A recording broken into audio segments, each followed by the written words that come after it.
2025 வரவு செலவு திட்ட முன்மொழிவு. 2025ஆம் ஆண்டுக்கான வரவு செலவு திட்டம் ஜனாதிபதி அனுரகுமார திசாநாயக்கவினால் தற்பொழுது நாடாளுமன்றத்தில் சமர்ப்பிக்கப்பட்டு வருகின்றது. சபாநாயகர் ஜெகத் விக்ரமரத்ன தலைமையில் இன்று காலை நாடாளுமன்றம் கூடியுள்ள நிலையில் தற்பொழுது வரவு செலவு திட்ட முன்வைப்புக்காக நிதியமைச்சர் என்ற வகையில் ஜனாதிபதி அனுரகுமார திசாநாயக்க வரவு செலவு திட்ட முன்மொழிவினை சபையில் முன்வைத்துள்ளார். இதன்படி மொத்த வருவாய் மற்றும் மானியங்கள் 4990 பில்லியன்களாகும். மொத்த செலவீனம் 7190 பில்லியன்களாகும். துண்டுவிலும் தொகை 2200 பில்லியன்களாகும்.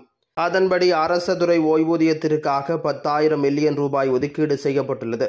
பெருந்தோட்ட மக்களின் சம்பளம் மீள் பரிசீலிக்கப்படும் என தெரிவிக்கப்பட்டிருக்கின்றது. தனியார் துறையினரின் 21,000 ரூபாய் அடிப்படை சம்பளத்தை எதிர்வரும் ஏப்ரல் மாதம் 27,000 ரூபாவாகவும் 2026 ஜனவரி மாதம் 30,000ஆகவும் அதிகரிக்க தனியார் தரப்பின் சேவை வழங்கல் சங்கம் இணக்கம் தெரிவித்துள்ளது. அரசாங்கத்தினால் நிர்மாணிக்கப்பட்ட அடுக்குமாடி குடியிருப்பு தொகுதிகளின் அத்தியாவசிய பராமரிப்புக்காக 1000 மில்லியன் ரூபாய் ஒதுக்கீடு. அரச பதவி வெற்றிடங்களுக்காக 30,000 ஆட்சேர்ப்புகளை மேற்கொள்ள 10,000 மில்லியன் ரூபாய் ஒதுக்கீடு.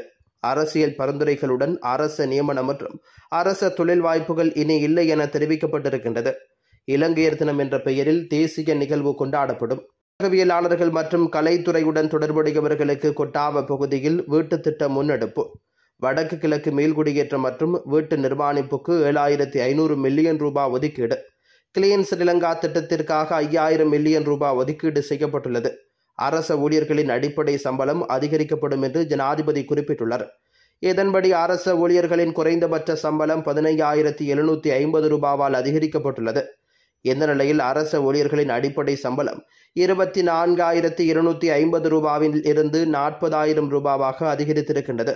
கழிவு முகாமைத்துவ வசதிகளுக்காக 750 மில்லியன் ரூபாய் ஒதுக்கீடு செய்யப்பட்டுள்ளது. வடக்கு மாகாண அபிவிருத்திக்கு 5,000 மில்லியன் ரூபாய் ஒதுக்கீடு.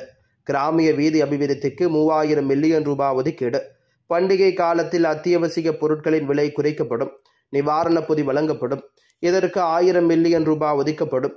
சிறுவர் மற்றும் இளைஞர் உளவியல் பிரச்சினையானது சமூக பிரச்சினையாக காணப்படுகின்றது. இதற்கு தீர்வு காணும் திட்டங்களை நடைமுறைப்படுத்த 250 மில்லியன் ரூபாய் ஒதுக்கீடு.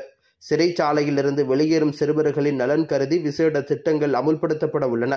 சிறைச்சாலை சிறுவர் நன்னடத்தை மத்திய நிலையங்களில் உள்ள சிறுவர்களின் நலன்களுக்காக 500 மில்லியன் ரூபாய் ஒதுக்கீடு. அஸ்வசம நலன்புரி திட்டத்தில் புதிதாக 2,80,000 பயனாளர்களை இணைத்துக் கொள்ள உள்ளதாக தெரிவிக்கப்படுகிறது.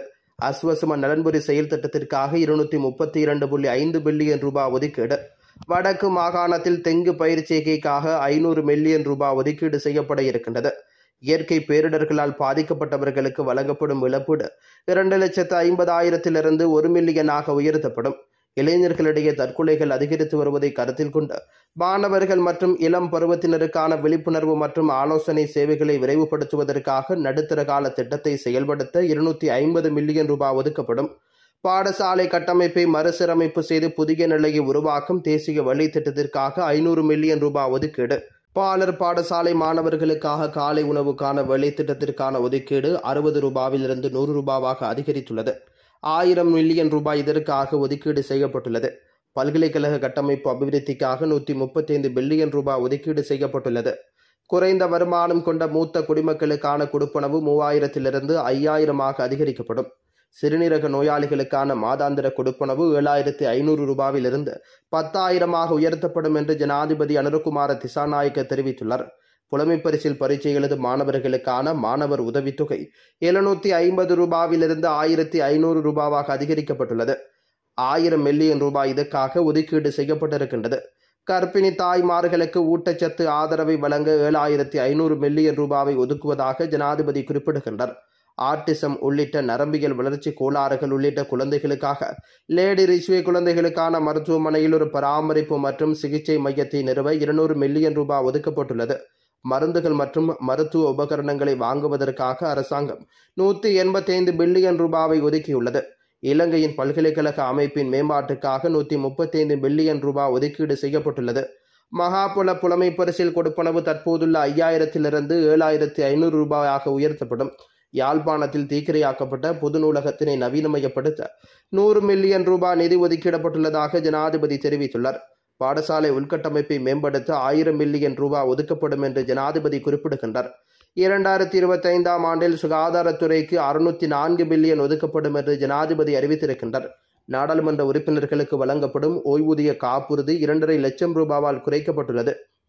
இந்த ஆண்டு நாடாளுமன்ற உறுப்பினர்களுக்கு வாகனங்கள் வழங்கப்பட மாட்டாது என்று ஜனாதிபதி தெரிவித்துள்ளார். ஏனெனில் இந்த நோக்கத்திற்காக பணம் ஒதுக்கப்படவில்லை.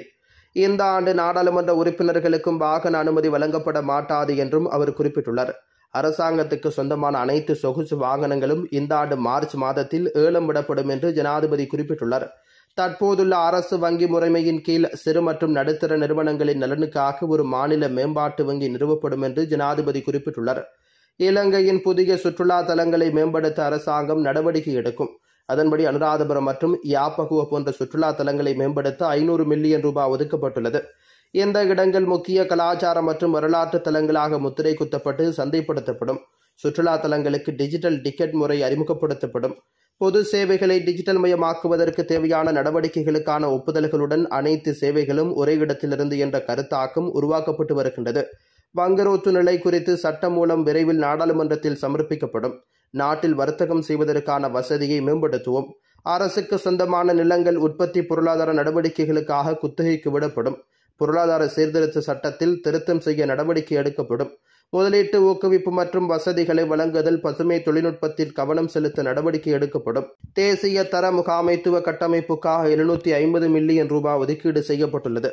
கொழும்பு துறைமுகத்தின் வடக்கு மேற்கு முனைய அபிவிருத்திகளுக்காக ஒரு மாதத்துக்குள் யோசனைகள் கோரப்படும். பல்நோக்கு பொருள் விநியோக மத்திய நிலையமாக வெயாங்கொடையில் உள்ளக கொள்கலன் முனையம் நிர்மாணிக்கப்படும். துறைமுக அபிவிருத்திக்காக 500 மில்லியன் ரூபாய் ஒதுக்கீடு செய்யப்பட்டுள்ளது. கொழும்பு துறைமுகம் பண்டாரநாயக்க சர்வதேச விமான நிலையத்தில் உயர்தர ஸ்கேன் கட்டமைப்பை உருவாக்க 1000 மில்லியன் ரூபாய் ஒதுக்கீடு செய்யப்பட்டுள்ளது. அத்தியாவசிய துறைகளுக்கு அதிகளவில் நிதி ஒதுக்கீடு. மீண்டலும் செலவுகளுக்கு 4% நிதி ஒதுக்கீடு. பொருள் மற்றும் சேவை நியாயமான விலைக்கு தடையின்றி விநியோகிக்கப்படும். கல்வி மற்றும் சுகாதாரத்துறைக்கு அதிகளவில் நிதி ஒதுக்கீடு. பொருள் மற்றும் சேவைத்துறை ஏற்றுமதி ஊடாக $19 பில்லியன் வருவாயை பெற்றுக்கொள்ள எதிர்பார்ப்பு. ஏழ்மையை இல்லாதொழிப்பதற்கு உரிய திட்டங்கள் செயல்படுத்தப்படும். அஸ்வசம மற்றும் ஏனைய நலன்புரி சேவைகளுக்காக ஜூலை மாதம் முதல் நிதி ஒதுக்கீடு செய்யப்பட்டுள்ளது. 2025ஆம் ஆண்டுக்குள் 5% பொருளாதார வளர்ச்சி எதிர்பார்க்கப்படுவதாக ஜனாதிபதி குறிப்பிட்டுள்ளார். எமது அரசாங்கத்தின் முதலாவது வரவு செலவு திட்டத்தை முன்வைப்பதில் மகிழ்ச்சி அடைகின்றோம். இந்த வருடத்தில் மிகப்பெரிய பொருளாதார வளர்ச்சியை நாங்கள் எதிர்பார்க்கின்றோம். பொருளாதார ஸ்திரத்தன்மையை உறுதி செய்வதற்கான நடவடிக்கைகள் எடுக்கப்படும் என்று உறுதியளித்த ஜனாதிபதி 2025 வரவு செலவு திட்டத்தில் பொதுமக்கள் தொடர்பான நிதி ஒதுக்கீடுகளுக்கு முன்னுரிமை அளிக்கப்பட்டுள்ளதாகவும் பொது நிதி பொதுமக்களுக்கு பயனளிக்கும் வகையில் பயன்படுத்தப்படும் என அறிவித்துள்ளார். கடன் மறுசீரமைப்பை பொறுத்தவரை $570 மில்லியன் அமெரிக்க கடனை செலுத்திய பிறகும் 2024ஆம் ஆண்டின் இறுதியில் அரசாங்கத்தால் அந்நிய செலாவணி கையிருப்பை 6.1 பில்லியனாக அமெரிக்க பராமரிக்க முடிந்தது என்றும் அவர் குறிப்பிட்டுள்ளார். புதிய அரசாங்கத்தின் முதலாவது வரவு செலவு திட்டமாக இது பார்க்கப்படும் நிலையில் அரச ஊழியர்களின் சம்பள அதிகரிப்பு, பொதுமக்களுக்கான கொடுப்பனவுகள் உள்ளிட்ட பல்வேறு திட்டங்கள் உள்ளிட்டவை குறித்து பொதுமக்களிடம் பாரிய எதிர்பார்ப்புகள் உள்ளதோடு இந்த வரவு செலவு திட்டத்தில் பொதுமக்களுக்கான நலன்கள் அதிகமாக கூறப்பட்டுள்ளதால் மக்களிடையே பேசுபொருளாக மாறியிருக்கின்றது. එක් ගමනාන්තයේ වටිනාකම උත්පාදනය කිරීම ප්‍රශස්ත කිරීම සඳහා මිනිනු හැබැයි ගමනාන්ත කීපයක් නම් උන්ට තිබෙන්නේ. එතන විශාල තදබදයක් ඇති වීම අනතුරකට අපි මුහුණ දෙනවා. යාලට ගිහිල්ලා පැය දෙකක් ඔහුට යාල නැරඹීමට දුනා දී යුතු තිබෙනවා. හඳුනා ගැනීමෙන් පසුව අවශ්‍ය තීරණාත්මක යටිතල පහසුකම් සංවර්ධනය කිරීම 2025 අපිට ඇල්ල අරුගම්බේ වැනි අලුත් ස්ථාන ඇති වෙලා තිබුණත් විශාල ස්ථාන ප්‍රමාණයක් තිබෙනවා අපිට අලුත් ගමනාන්තයක් නිර්මාණය කළ හැකි. මෙහි යටිතල පහසුකම් සංවර්ධනය සඳහා සංවර්ධිත ගමනාන්ත සඳහා ඒකාබද්ධ නගර නිර්මාණයක් වෙන් කිරීමට අපි යෝජනා කරනවා. විශේෂයෙන්ම අපි අනුරාධපුරේ අපි දන්නා අපේ පළමු රාජධානි අපේ ඉතාමත් පැරණි ගෘහ නිර්මාණ ශිල්පී වලින් අඩංගු සමාජ නිසා අපි ඒ සඳහා අවශ්‍ය වන අලුත් බ්‍රෑන්ඩ් සිටි නිර්මාණය කිරීම අපේක්ෂාවක් අපිට තිබෙනවා. සංචාරක කර්මාන්ත ප්‍රතිලාභ අපි ලබා ගන්න නම් සංචාරක ශාස්ත්‍රීය සංනිවේදන ප්‍රවර්ධනය කිරීම රජයේ ප්‍රමුඛම කාර්යයක් වෙනු ඇත. ඊට සමගාමීව අධික තදබදය පිළිබඳ ගැටලු විසඳීම අපි ඒ සඳහා කටයුතු කරනවා. ඒ වගේම අපි කවුරුත් දන්නවා අද අපේ කටුනායක ගුවන් තොටුපොළ මේ ධාරිතාව දරා ගන්න බැරි තරමට හිර වෙමින් තිබෙනවා. එයි මේ ව්‍යාපෘතිය අවසන් කරන්න තිබුණේ 2023. හැබැයි 2023 අවසන් කරන ව්‍යාපෘතිය තාම අපිට අවසන් කරගන්න බැරි වෙලා තිබෙනවා. ජපාන් රජය තමගේ ණය සහන වලින් ඉවත් වෙලා ගියා. නමුත් ඒ ව්‍යාපෘති අපි ඉතා ඉක්මනින් පටන් ගන්න දැන් සියලු කටයුතු කරලා තිබුණ අපේ ගුවන් සේවා අමාත්‍යතුමාගේ දායකත්වයෙන් සංචාරක ආකර්ෂණය සඳහා සංචාරක පොලිසිය රාජ්‍ය ආයතන සහ සිවිල් සම්බන්ධ සංවිධාන